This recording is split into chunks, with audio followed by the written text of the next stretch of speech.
have 14 Xbox Game Studios games in. We have a lot of games. By the way, that's a minimum, right? Can I say that?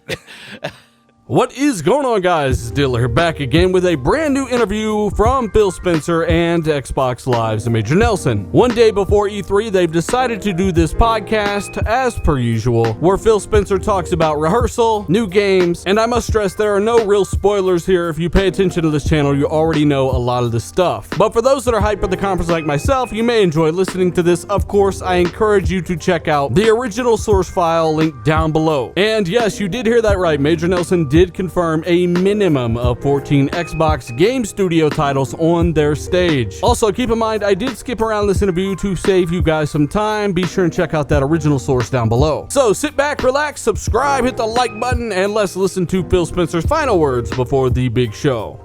Sorry, here at Xbox Live's Major Nelson. It's E3 2019, and I've done this a few years in a row. I'm with Phil Spencer. Phil, good to see you. Good to see you. It's great to be here at E3. Why is it the green room? But this is where you're prepping, because we're about maybe 50 feet from the Microsoft stage where we're going to have our briefing on Sunday. Yeah, at the Microsoft Theater.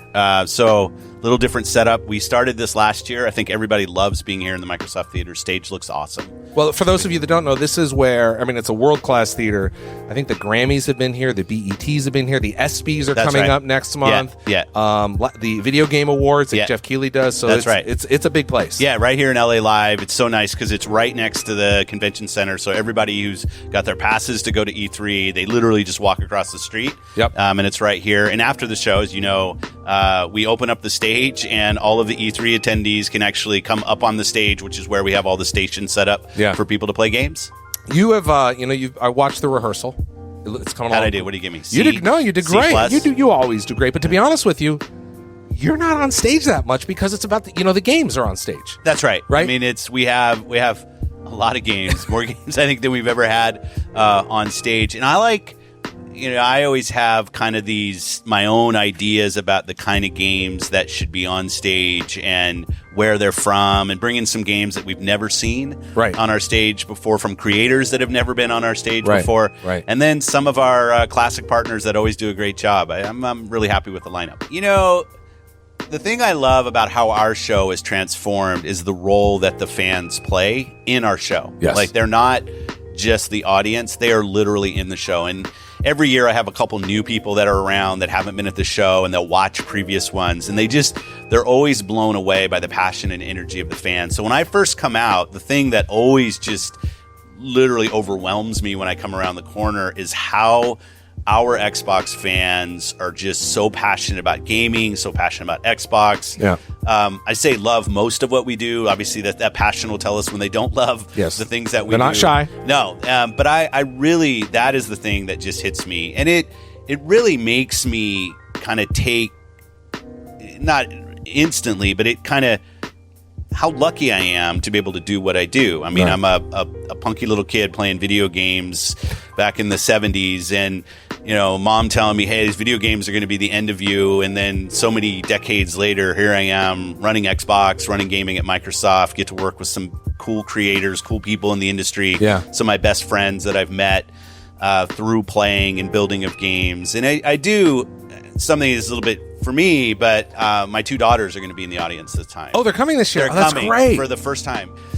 Back at the launch of the original Xbox, funny enough, this week I had lunch with Robbie Bach and Shane Kim, and we were talking about E3s of past, and I was watching some of the old videos of Robbie coming out from behind a curtain, and you look at the show now, and the production values I mean, this show, you've seen there's no show we've had that has the production value of this show. There's things in this show we've never had in any other show. This is multiple things, right? And it's which is awesome. We have 14 Xbox Game Studios games in. We have a lot of games. By the way, that's a minimum, right? Can I say that?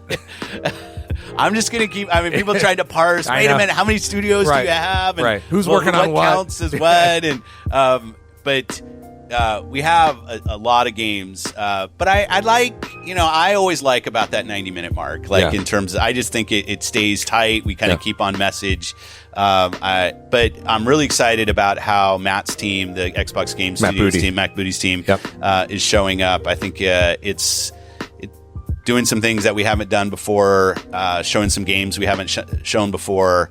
I think that part's just going to be a lot of fun. But yeah, I'm like I said, on the timing, I like to keep the message, to keep things rolling, and I feel like we have a really good show. And again, you're not on stage that much. People don't want to see some guy talking. They want to see games. Yeah, and we're going to show it to them. That's right. So there are several interesting things that we just heard. For one, their E3 is not 2 hours long as Xbox Brazil had reported. As I later speculated, it's likely the Xbox Brazil carved out a 2-hour chunk of time so Microsoft could use what they needed. And it turns out that Phil Spencer wants a smooth 90-minute presentation that is an hour and a half for those keeping track at home. They've got a lot to do in that hour and a half, in my opinion. Also, at least a minimum of 14 Xbox Game Studio games on stage. If you guys recall, people were freaking out because Microsoft said they were going to have 14 of those first-party Xbox Game Studio games on their stage. Myself and many others were saying, yeah, there's going to be Forza and some stuff that's already out there, of course. But what will there be that is new? Well, it turns out they may have more games in the chamber than we thought. Maybe not, maybe so. Let me know your thoughts down below. Let's go ahead and move on to Xcloud. Xcloud. It's there. It's in the show. Yeah. It's going to be... I say it's the future. I think it's important for people to understand that our journey with streaming is not one where we're trying to get people to stop doing what they're doing today. Sure. We love, obviously, people playing on a console, people playing on Xbox. We're doing more on PC. We've announced Game Pass coming to PC. We're going to talk more about that on stage and the lineup of PC games, both coming to PC Game Pass and just the commitment and delivery of a real PC first service that we're delivering for a customer who says, hey, I play my games and I love to play on PC, and that's where I want my life, and I want Microsoft to contribute something meaningful. I think that's going to be awesome. So we look at streaming as a choice for you. Sure. It's not... You're able to buy games from us. You can download them to the devices that you have and play them. We want to give you the ability to stream games so that when you're away from the devices that you normally play on, you can play.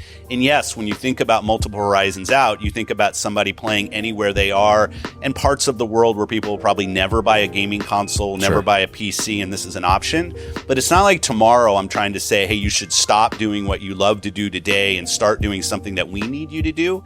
This is really about putting the choice in your hands about, hey, where do you want to play? Like, I was sitting in my hotel room last night playing on my phone, Xcloud on my phone, because I didn't bring an Xbox to my hotel room. Right. And I had a couple things I wanted to farm my farm together farm a little bit. Right. And so it was an easy thing for me to go do, but it was about my choice. And when I get home, I'm going to go turn that same game on and play on my console, play on my Xbox in all its, great fidelity on the screen and sound and everything else. But it's about convenience and choice for us. It's not about trying to get you to adopt something that we kind of need to get you to adopt tomorrow. And we're going to learn a ton from our customers using the technology, using the features, which is coming this year, which is going to be great. I want to talk about something that's not even remotely E3 related before I let you go. Yeah. You recently went to Africa. Yeah. Tell me about that, because I was looking at some of the photos and it was really interesting. Yeah, it's Africa, and I happen to be. We opened up jobs. The amount of industry in there. So how do you find wireless routers in buses by a gaming PC or go by? Think about our technology like streaming it.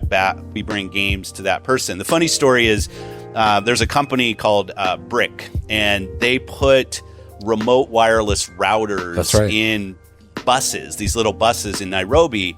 And what they do is they're mostly offline. So with your phone in the bus, you connect to their local. They have a terabyte storage. Sure. It's really cool tech, and you can browse their videos and stuff on your phone offline. So it's kind of like when you see in the airplane, where you have like there's some movies and then they have a button that says, "Hey, if you want to get to the internet, click here." Sure. So you click, and now you're on an LTE internet connection, and you watch an ad or something to kind of help fund that. So I decide, I'm sitting there with the owner. I say, I wonder if I can connect to Xcloud from this. Yeah, and like just so we're clear, at this point, I'm on a development Xcloud server, which is in Quincy, Washington, and I'm sitting in Nairobi, Kenya. Actually, on the other side of the globe. That's right. And I said, let me see. And it's going to be, Wi-Fi inside of this taxi, LTE from the little antenna in the taxi out. It's more like a bus out, and then to a tower. Routing. I think it was getting routed through London back. And sure enough, there's a frame of Crackdown, and I could like move. It wasn't nobody would play it this way. Sure. But it was a little bit of the glimpse of like, well, what if the data center center is within a couple 100 miles of here. Right. You know, when the infrastructure gets into place, why won't people in Nairobi, Kenya someday be playing some of the great games that we're going to show on our stage, and just open up the ability to play to more and more. So, some very interesting stuff there. Phil Spencer does confirm that your games will come with you. You'll then be able to turn on your Xbox console of choice and begin playing right from where you left off. This is one of the biggest advantages that something like Xcloud has over Google Stadia. He's also speaking of it as though it pertains to more than just games in something like Game Pass. Seems like to me he's talking about bringing your games where you want them, which seems like common sense. We said it before, but there's a lot of speculation out there, so I just thought I'd point that out. So once more, I hope you guys see kind of the long-term vision for all of these companies and not just Microsoft. Microsoft are in a really good position to leverage their technology. It'll be very interesting to see where that option goes. Keyword option. You'll never find me fear-mongering stuff like this because I don't know how it's going to turn out. I fully believe it is just an option and will remain so until streaming is better than local hardware itself. And seeing as all games being streamed are coming from local hardware somewhere, the technology and time that it would take for streaming to become better than actual local hardware seems almost unattainable at this point. Think about it. You're streaming from local hardware. How are you ever supposed to get a better experience than local hardware? Therefore, why would you ever eliminate local hardware? Just something I've been thinking about. Let me know what you've been thinking about down below, and yes, I do mean anything. Also, let me know what your thoughts are on this interview. E3 tomorrow. Hype is up. Hit that like button. Share this with as many people as you can. That'd be absolutely fantastic. Subscribe for all of the latest news and more. And remember, RDX Live tomorrow right after the briefing. We'll see you there. Oh, and also shout out to Michael Bowen as well as others for sending me this information. You guys rock. Thank you so much. I'm Dealer. I'm out.